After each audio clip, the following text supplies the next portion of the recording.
excuse me. I am completely jet lagged. Still have not unpacked the mess of my life on suitcase. This is gonna be like a pre-prep week. I'm gonna do a 12-week program. So this week I want to get done all of like my measurements. So me and Gareth are we're gonna do like proper bod pod measurements. I've never had it done before, but where you go in and get like your body fat percentage, I would say it's a lot more accurate than doing like body fat calipers. So it'd be good to see how it goes, just to get like a base so that I can do it all again after 12 weeks. Maybe do a photo shoot.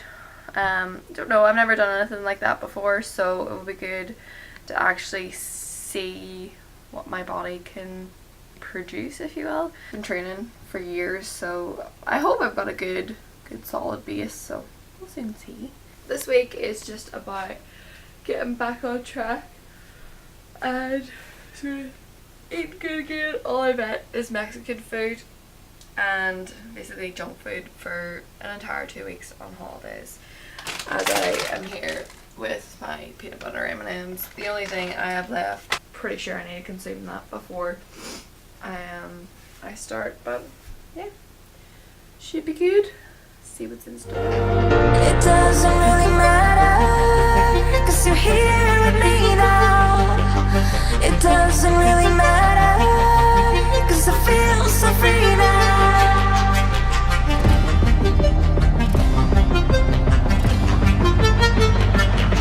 It doesn't really matter.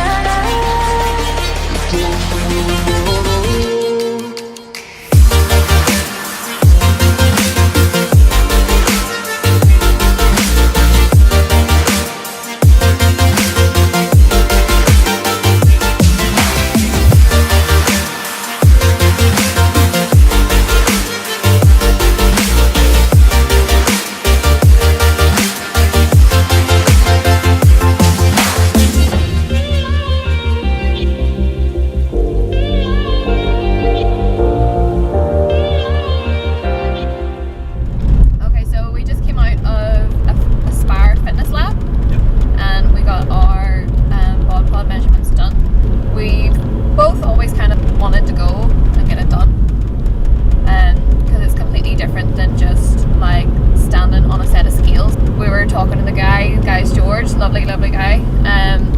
He was saying that, like, you know, a lot of people get hung up on, oh, they'll come to a point and I'm not losing any weight anymore, I'm on a plateau, but yet they still don't realize that their body composition is still changing, and you know, they're actually putting on muscle and still losing fat, and they'll feel it in their clothes, but you're still going to be the same weight. So like the likes of clients like coming to Gareth, for example, that are like worried, like, why am I not losing weight? Like, you know, well, maybe you actually are still making a change, but it's not going to show on the scales past a certain point. It's really hard to get your head wrapped around. Yeah, especially someone that relies on the scales, or came from like Weight Watchers, or where everything is just scale. So if they don't lose weight, it's almost the same as like they're getting punished because the scales aren't moving. Whereas if you're doing resistance training, like if you're a high anabolic sort of diet, like of sort of lots of lean meats, eggs, then like you're gonna put on muscle, and muscle weighs more than fat, so it's obviously gonna tell. But getting something like this done is it just shows you, and everything was explained. It even gives you the rested metabolic rate, which is basically the same as your basal metabolic rate, where it basically tells you how much food you need, energy you need at complete rest.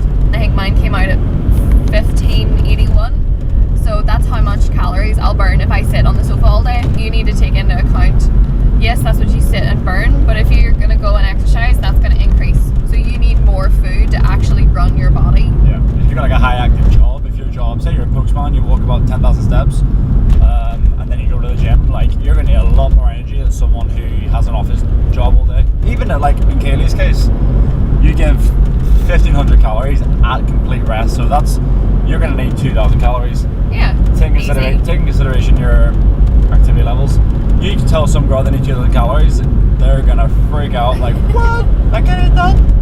So it's just about educating people on actually how much food you actually need to retain muscle mass mass and actually increase muscle mass and get everything working. And being like healthy, like that's how many calories that your body needs to function and to actually work properly. That's not, oh well, if I eat less than that then I'm going to lose weight and I can sit on the sofa all day. That's not what that means. You know, that's how like some people end up getting sick whenever they're in like a really low calorie deficit and just take it to the extreme, and it's not good for your body. No, and people do it without even realising as well. Like they'll just eat 2 salads a day, think they're being healthy, and train And then 2, wonder 3, why 4 times a week, and then Yeah. wonder why they're not losing weight. Because your body's just hoarding fat. Your body's just gonna think, right, I'm not getting enough energy here, so it goes into like a survival mode, as you would call it. And that excess energy they're taking on is just gonna be stored as fat, excess energy. So that's the body's way of saying, right, we need to live here, we need to survive. So what's an energy use or an energy cell? Like, is a fat cell? So Yeah. So eat, people. what our actual results came out at, women automatically like hold more body fat. I think it's like 10% or something, but the wee scale, it gives us like what you should be in each category. So for like a scale for men and a scale for women. Yours came out at, so your body weight 70 kilos, 70.7. Body fat was 30%. Fatty. But that just shows, like, people will say, oh, your body fat's 30%, you must be really heavy, but in that little category that he showed us, that actually tells me that I'm moderately lean. Yep. Like, but in the higher scale of that, which I was expecting that anyway, because we've ate crap for like 2 weeks, 3 weeks solid, just being in America, being in holiday mode, and but you know, like, but I'm actually quite happy with that to come in at that category. Yeah. Like, it's not saying that I have like excess body fat, so it's quite a good place to start before we start into our program. Your lean mass was 69.5%, which was 49.1 kilos. So your lean mass is pretty much anything that isn't fat. So your visceral fat, which is the fat around your organs, or your body fat, like that lies under your skin. Anything that isn't that would be your bones, your connective tissue, your muscle, and that's how much that weighs. So in terms of like progress and doing this again, like we want to try and retain as much lean mass as possible. And obviously, maybe like if our body fat was on the higher end, drop body fat. But what George said to us was, your goal always wants to be to Like, retain lean mass, like muscle mass. You don't ever want to drop muscle mass. If we come in 12 weeks time and our lean mass has dropped from 49 say 45, that's not good. That's bad. It's not healthy for your body either, because obviously if we're gonna go now and do a 12-week program, we should be realistically like at least maintaining muscle and building muscle. So there should be no reason for our lean body mass to drop. I was gonna say, like, your body kind of needs a wee bit of fat too. Of course it does. Yeah. Like women especially, they can't drop down too low because it messes with hormones and they'll just turn mental. Yeah. Even though women are mental anyway, but yeah, you don't want to drop too low. Like, George was saying, there's a lot of sort of bikini competitors, even sort of athletes that he has, where they have to make weight for a certain category or get a certain body fat percentage. But females especially, like, it messes up hormones. You can messing up like sort of your cycle. It just, so you'll not like get your can time be a month. risky. You need to know exactly yeah. what you're doing and be sort of coached in the right way if you are being coached. So just beware of that. Mine was body weight 92.6, body fat 15%. So I was sort of in the mid-range of moderately lean, which I was actually quite surprised. Yeah. I thought it was going to be a lot higher than that. He lean. Lean mass was 84%, and then my lean mass weight was 78 kilo. My resting metabolic rate 2,223. So there's no day why I wouldn't eat 2,200 calories. If I did, I'd be absolutely starving. So that's no issue for me there. But a lot of guys do come in and you say they want to put on muscle. Obviously, you need to be in a calorie surplus to put on muscle. So just judging by this, like, obviously I weigh a lot more than say someone who comes in like 70 kilo, 75 kilo. But even still, like, you need to eat a lot of food if you want to sort of retain and even gain muscle. You need to eat a lot of food. Yeah, like George said, you are like heavier than your, like, for your height. So in other words, your BMI would tell you you're almost overweight. But if you look at Gareth, he is nowhere near overweight at all. So that's why you can't really go. I don't think BMI is great. Like, it will tell you that you're like a rugby player who is like just completely built like a house and just full of muscle. Apparently they'll be like morbidly obese, like really, really overweight if they put their BMI in. So that's like another reason why you shouldn't really rely on your weight.